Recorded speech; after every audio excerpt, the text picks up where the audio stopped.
All right, YouTube, how you doing? Welcome back to the channel. We have two NBA playoff games to jump into today, but we're going to be doing it in two separate videos. I saw a comment in yesterday's video saying that that might be a good idea where I just do two videos for each game, or one video for each game, and then give my plays for that specific game in the video. So we're going to try that out today on today's Sunday slate. So in this video, we're looking at the Celtics taking on the Sixers here. Celtics are up 2-1 in this series. Right now, Sixers at home underdogs plus 2.5 on the spread. And then the total we're looking at is 214. Guys, before we jump into it, go ahead and hit that subscribe button and smash that like button. Guys, we're coming off of a positive night last night, which you like to see because it's kind of a funny story. Our original play was Knicks and Heat over 208.5. That game was winding down around the third quarter. I was like, this is a loser.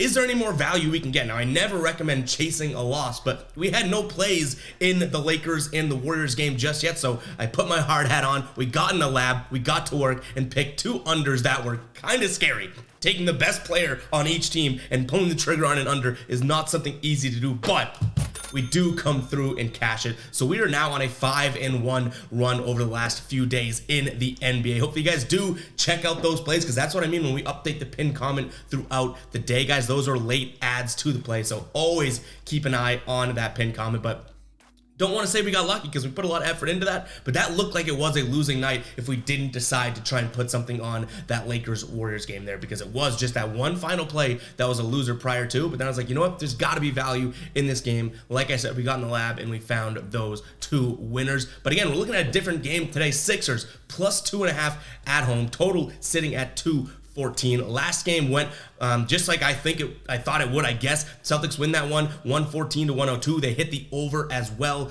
They've now won 2 straight. They are the better team in this series. I'm a Celtics fan, and I'm not saying that even as a Celtics fan. If you're an NBA fan, you should know the Celtics are the better team in this series. Now, does Philly bounce back today?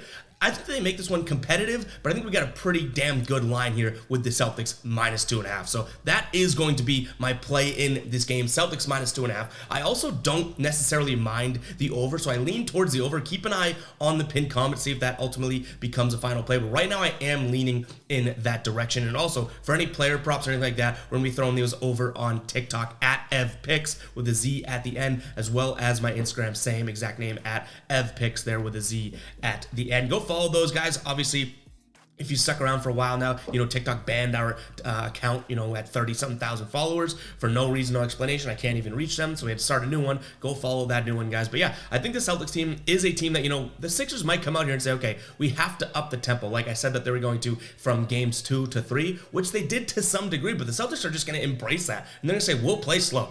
We can play fast, but what's going to come down to is they'll make the stops when they need to make them. They didn't do that in game 1, but that was just a weird game. I wouldn't put much weight into game 1, so I'm leaning towards the Celtics minus, or not leaning, that's going to be the final play, minus 2.5. And then I also like the over here as well. Both these teams, when they do have a total at this line here, they've covered that. Celtics 8 of their last 10, and then the Sixers 6 of their last 10, and they've done it 2 of the 3 games now in this series. Now let's look at the other side of this, right? Because there is sort of a level of, okay, well, the Sixers now have lost 2. They're at home. This is sort of a must-win game for the Sixers, right?